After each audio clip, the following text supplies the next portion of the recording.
marque AMS, du coup, j'aimerais qu'on revienne sur les moments difficiles que ta marque a rencontrés. Je pense notamment à tes pinceaux, au premier lancement de tes pinceaux, où tu as rencontré des galères sur galères. Est-ce que tu peux nous en dire un peu plus? Ouais, alors au lancement de mes pinceaux, en fait, j'avais commandé des boîtes pour faire des kits. Donc les pinceaux étaient vendus par de 7 pinceaux dans des boîtes super jolies, très luxueuses et tout. Et ces boîtes-là, je les avais commandées 3 mois à l'avance et elles devaient arriver au mois de janvier, au moment où les kits allaient être vendus. Donc les boîtes avaient du retard. Et en fait, le jour du lancement du site, on avait prévenu nos clients que les kits des 7 pinceaux allaient être expédiés à la fin du mois de janvier parce qu'on n'avait pas encore reçu les kits. Et directement, on a joué la carte de la transparence en leur disant que voilà, le site avait été ouvert le 10 janvier et on leur a dit que les kits allaient être expédiés à partir du 27 janvier en espérant que les boîtes, on puisse les réceptionner avant. Sauf que donc il y avait ça comme première galère, on n'avait pas les boîtes. Et en fait, avant l'ouverture du site, on avait une formation de 1 mois qui débutait et du coup, les élèves avaient le kit de pinceau inclus dans le prix de la formation. Et le jour de l'ouverture du site, il y a une élève qui vient me voir et qui me dit « Adji, regarde le pinceau, c'est un pinceau anti-cerne, c'est le C02 et c'est l'un des best-sellers. » Elle me dit « Oui, Adji, regarde le pinceau, il y a la touffe qui s'enlève. » Là, mon cœur est commencé à battre. Après, comment il y a une ça, autre la élève. touffe qui Donc c'est, tu vois, la touffe de poils qui se retire complètement. Qui part complètement. Qui part. C'est donc pas c'est genre bâton. un poil. Ouais, c'est pas un poil qui part. C'est pas 2 poils. Genre, tu sais, des fois, sur les pinceaux, tu peux perdre un petit peu de poils, comme les cheveux, quoi. Tu perds des poils. Et là, c'était la touffe qui s'enlevait complètement. Donc c'était un problème de colle. Donc je lui dis, ah bon, moi, je lui en donne un autre. Et déjà, il y avait un autre souci. C'était par rapport à la teinte des poils. Les poils, ils devaient être complètement blancs. Et là, ils sont un petit peu teintés. Et en fait, quand ils font la production, ils ont une tolérance. Soit, ça doit être blanc, normalement, la couleur standard, ça doit être blanc, ou ça peut être un petit peu plus foncé, un peu gris, tu vois. Ma première collection, les poils, ils sont un petit peu noirs, gris. Ou ça peut être, je ne sais même pas après, c'est quoi le dessus, ça peut être très très blanc peut-être, mais voilà, du coup, selon leur tolérance, s'ils voient que le poil, il n'est pas forcément blanc, mais qu'il n'est pas très très foncé non plus, je dois l'accepter. Ils ne peuvent pas reproduire, tu vois. Donc déjà, quand j'ai réceptionné les pinceaux, il me l'avait envoyé par photo, il m'a dit, oui, regarde, par rapport aux échantillons que tu avais reçus, ce que tu vas réceptionner, là, tu vois, la production de masse, ça va ressembler à ça. Et déjà, je me suis dit, wesh, pourquoi c'est pas complètement blanc? C'est pas ce que j'avais validé, tu vois. Mais je me suis dit, bon, on est à 1 semaine de l'ouverture du site, je peux pas chipoter, en fait. Ils m'ont mis au pied du mur. J'accepte. Donc après, mon élève qui monte le pinceau, je lui en donne un autre. Le soir, elle me renvoie une photo, regarde la touffe qui s'enlève complètement. Je lui dis, ok, je t'en donne un autre demain. Et en fait, j'avais remarqué que sur le pinceau, il y avait un manque de poils. C'est-à-dire que quand je prenais toute la touffe, je voyais qu'il y avait un petit espace. Et je me suis dit, bon, peut-être qu'à cause de ce petit espace, quand tu laves le pinceau, il y a de l'eau qui rentre et ça fait que le pinceau se décolle. Mais en fait, non, c'était pas ça. Elle me montre un deuxième pinceau. Donc là, c'est une autre élève qui arrive. Elle me montre déjà le C02 qui est tout aussi défectueux. Et elle me montre un autre pinceau qui a le même souci. Et là, je me dis, merde. Je suis dans la merde. Ça se peut que là, tous les pinceaux sont comme ça. Comment je vais faire? Ouais.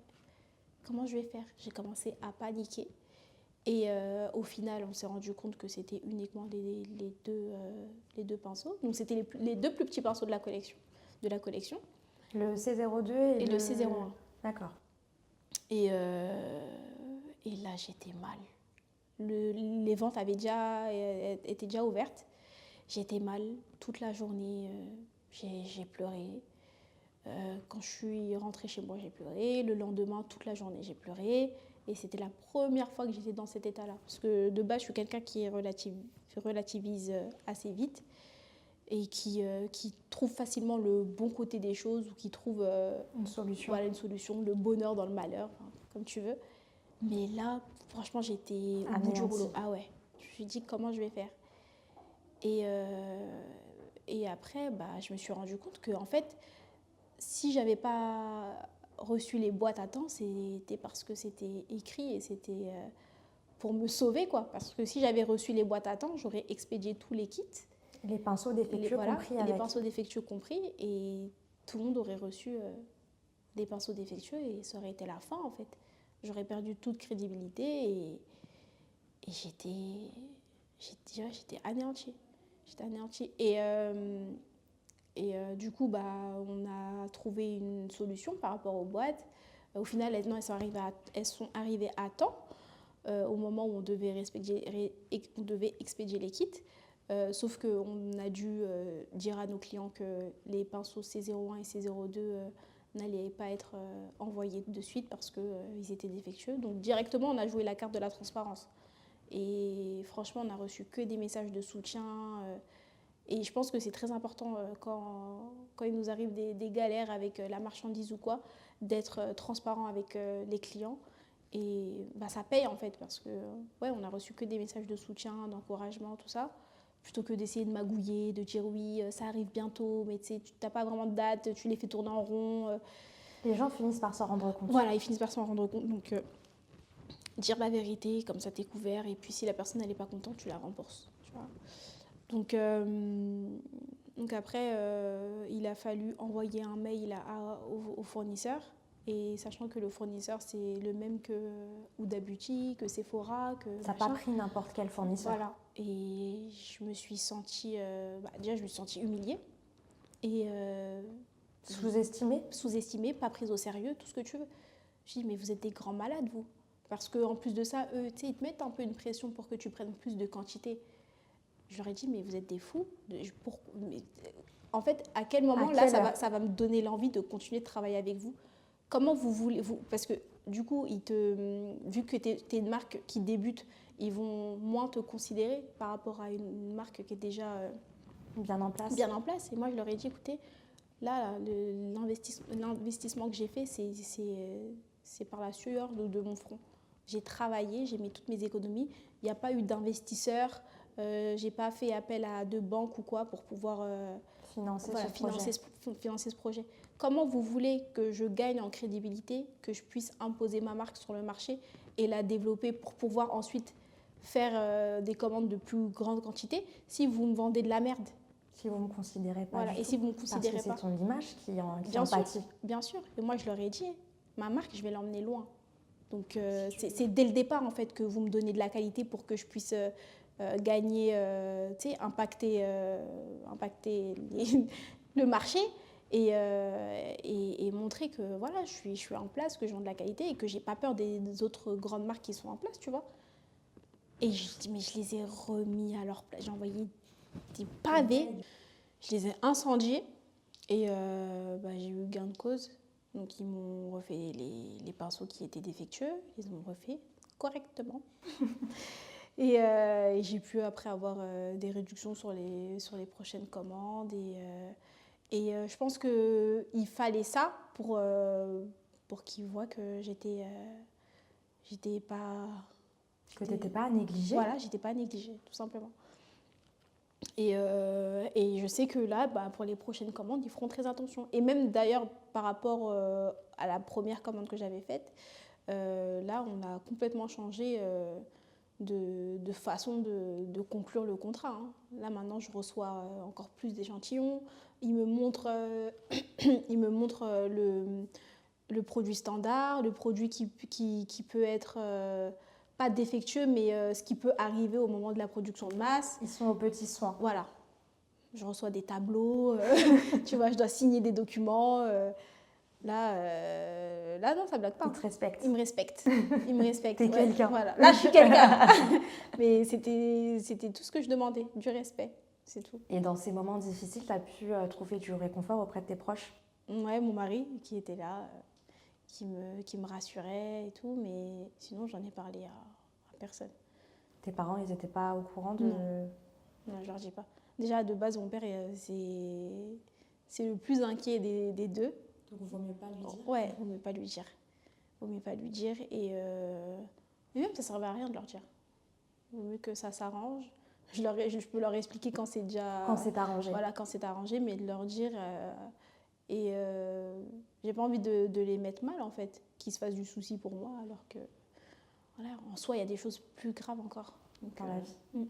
Et d'ailleurs, comment tu as fait pour leur annoncer que c'était le make-up qui te passionnait et que c'était pas un parcours conventionnel que tu voulais suivre? Ouais, bah ça, c'était avant de m'inscrire en BTS. Non, c'était pendant que j'étais en BTS, en alternance. J'avais pensé à arrêter pour faire un CAP esthétique. Je sais même pas si je l'ai déjà dit, mais après, ouais, j'en avais parlé à mon père pour lui dire que je voulais me lancer dans le maquillage et que je vais peut-être faire un CAP esthétique pour pouvoir connaître vraiment tous les aspects de la beauté. Et après, il m'a conseillé et tout, mais finalement, avec ses conseils et moi-même une remise en question, j'ai préféré abandonner cette idée-là. Et sinon, ouais, bon, lui, quand même, il considérait le make-up vraiment comme une activité à part entière. Genre, c'était un hobby. C'était une façon pour moi de me faire un petit peu d'argent de poche, mais pas quelque chose de très sérieux. Il me disait toujours les week-ends, alors là, aujourd'hui, tu fais ton petit business, là? C'était ce qu'il me demandait. Et il était bien content, parce que vu que j'avais un peu d'argent en espèces, là, je pouvais lui donner. Vu que moi, tu leur donnais Ouais, je lui donnais. Malgré le peu que tu... Ouais, je lui donnais et il était content. Il était content, et ma mère aussi. Et ma mère, moi, elle s'en foutait un peu. S'en foutait un petit peu. Make-up ou pas, tant que tu étais heureuse et que tu faisais ce qui te passionnait. Elle voulait quand même que je termine mes études et tout. Et elle savait que j'étais à fond dans le make-up. D'ailleurs, la première fois que j'ai raté mon BTS, elle m'avait dit « Ah, c'est à cause du maquillage, parce que genre, j'étais trop préoccupée par le maquillage. Alors que, en fait, non, c'était juste que je m'en foutais du BTS. Et après, comme elle m'a dit ça, j'ai dit voilà que je vais le repasser et je vais l'avoir. Juste pour ça? Ouais, juste parce qu'elle m'a dit que tu l'as raté parce que c'était à cause du maquillage. J'ai dit ok, j'ai dit, tu vas voir, je vais le repasser, je vais l'avoir. Et je l'ai repassé et je l'ai eu. Et finalement, ils n'ont pas été inquiets? Le fait que tu te lances et que tu te sacrifies entièrement au make-up? Au début, ma mère, elle se posait des questions. Après, non, j'ai su les rassurer et ils ont vu, même là aujourd'hui, c'est elle la première à dire aujourd'hui, ma fille, elle maquille, c'est Adjinaya sur Instagram, nanana. Alors qu'elle n'avait pas du tout connaissance de ça avant. Venez voir.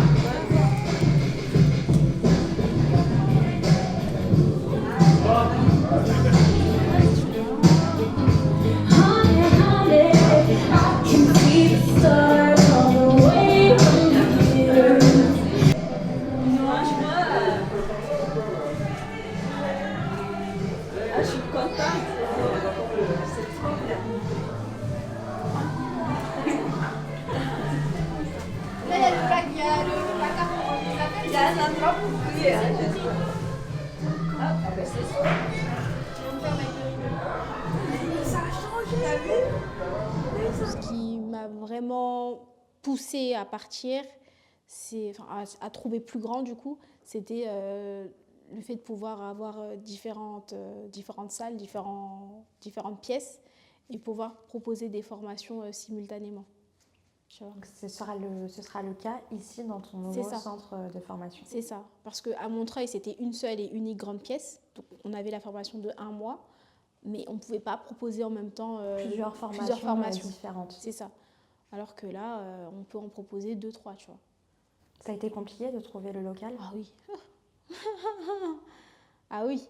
Ah oui. C'est un truc de ouf, trouver un local. Si t'as pas au moins 30 000 euros de côté, c'est chaud, parce que moi, j'ai pu trouver de particulier à particulier, donc tu ne payes pas de frais d'honoraires, tu vas payer que les 3 mois de garantie, la caution et tout. Ils sont souvent excessifs. Voilà, mais si tu trouves pas de particulier à particulier, parce que c'est très rare de trouver un local, juste une location pure, parce que tu dois soit acheter le fonds de commerce, soit acheter les murs, c'est une dinguerie. Et si tu dois passer par une agence, tu dois payer les frais d'honoraires et tout. Et si tu n'as pas un bon billet de côté, c'est mort. Donc pareil, c'était un truc de ouf. Ça a été compliqué? Ah oui. Les travaux? Les travaux en soi, non. parce que j'ai pu avoir une très très bonne société qui s'est occupée des travaux, archi à l'écoute, très réactif, très sérieux. Donc c'est trouver le local finalement qui a été le plus difficile. Ouais. Et en soi, je l'ai trouvé, mais je suis sûre que si c'était d'autres personnes, elles n'auraient même pas réussi à se projeter tellement que c'était abusé comment c'était avant. Rien à voir avec aujourd'hui. Rien à voir avec aujourd'hui. Et ils vendaient des toilettes, je crois, ici. Ils vendaient des toilettes et c'était... Mon Dieu. Ni fait ni à faire. Je donnerai mon maximum, vraiment, pour ma famille. C'est parce que je suis une petite Renoir, j'ai une petite voix, je suis voilée. Pour te dire à quel point ça m'a fait mal. Tout ce que tu cherches dans la vie, que Dieu te l'accorde. Amen. Connaître sa valeur et s'imposer. Ne pas se rabaisser à des standards d'autres personnes. Non.